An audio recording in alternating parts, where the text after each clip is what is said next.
¿Qué tal, queridos amigos? Ya van dos avisos serios.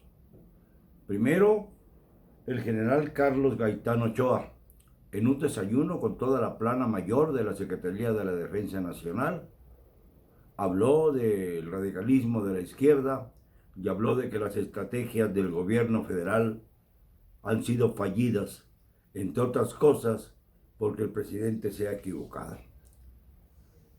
Ayer subió un video que también está en esta página, el general Mauricio Ávila Medina, un hombre ya de algunos años, pero con firmeza, aunque tuviera que hacer esfuerzos para llevar la pauta de su mensaje.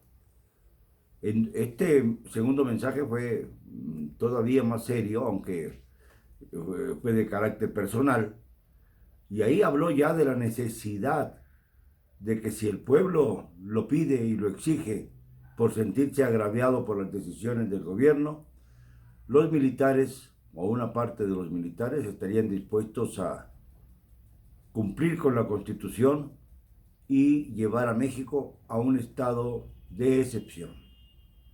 Esto fue lo que dijeron los generales.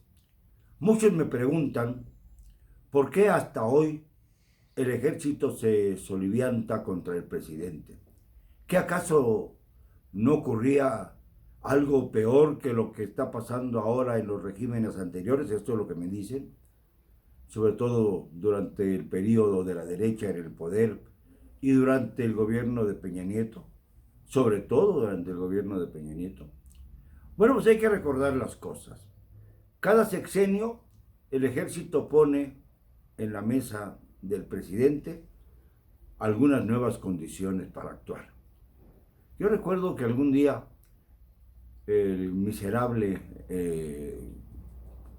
Emilito Gamboa Patrón, que era secretario particular de Miguel de la Madrid, me comentó que ese primer año que había sufrido con Miguel de la Madrid había sido terrible por las presiones del ejército, que quería más y más. Y lo que quería el ejército, lamentablemente en esa época, era tratar de que pudiera negociar con el narcotráfico algunas posturas que le permitieran actuar, pero sin riesgo para los hombres de la milicia.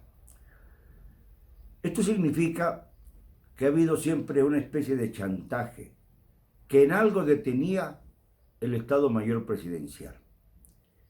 Se los estoy explicando de manera muy sinóptica para que puedan entenderme todos los que así quieran hacerlo. El hecho es que el ejército siempre ha estado en una situación de condicionar su apoyo y su lealtad al presidente de la República.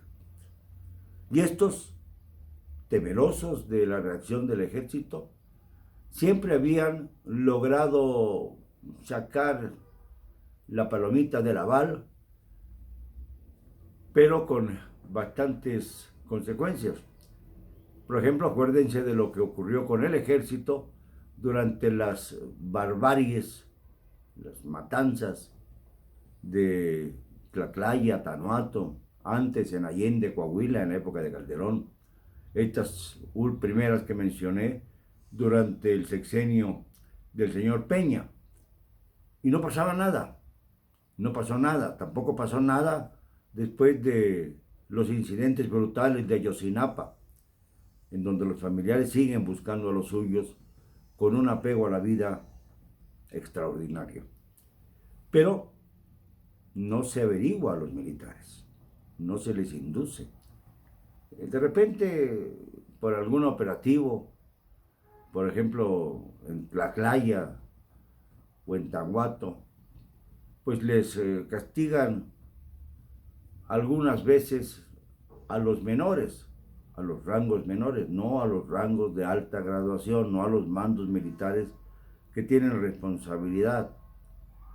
También ha habido incidentes graves, como los ocurridos en el Valle de Víboras, allá en Veracruz, tiempo atrás, en la época de Carlos Salinas, en donde los militares se confrontaron con los policías federales y se armó un verdadero revoltijo de intereses en cuanto al uso de la fuerza bruta. Pues bien, lo que ha ocurrido es que ahora el presidente López Obrador no ha querido negociar, no ha querido aceptar condiciones y al contrario, ha creado la Guardia Nacional que le resta presencia al Ejército y a la Marina. Y la Guardia Nacional está directamente al servicio del presidente, es decir, es su Estado Mayor disfrazado de Guardia Nacional. Pero lo ha privilegiado a la Guardia Nacional, con el objeto de que el Ejército intervenga lo menos posible en actuaciones tan graves como la que ya hemos narrado 1000 veces, la del jueves 17 de octubre en Culiacán.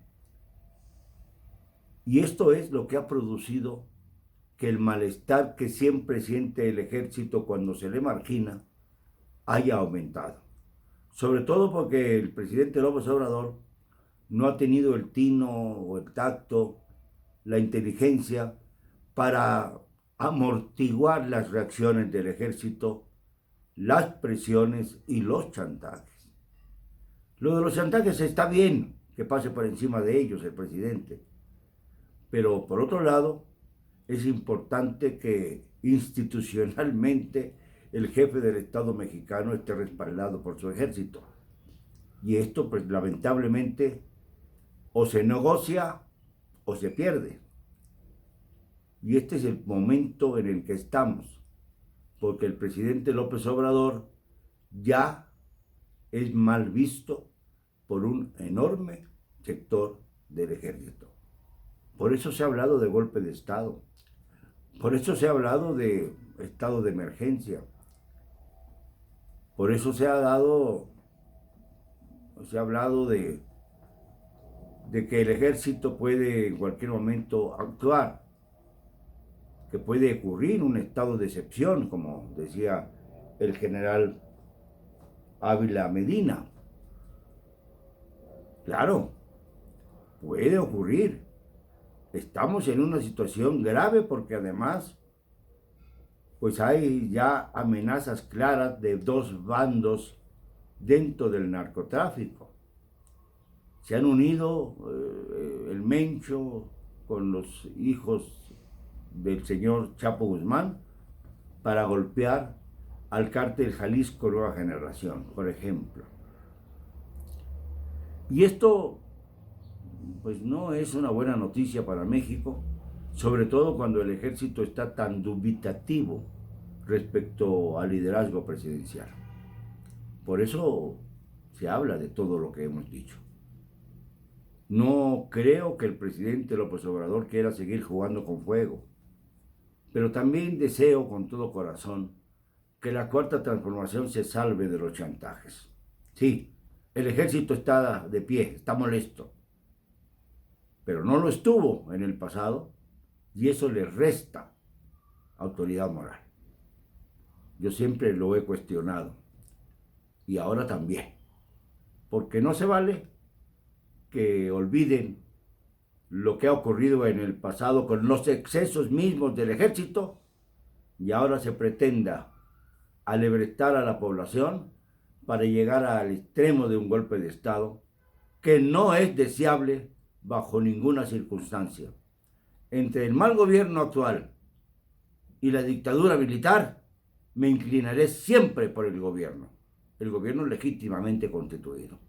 Lo digo hoy y siempre, porque no me van a callar con cero cobardía.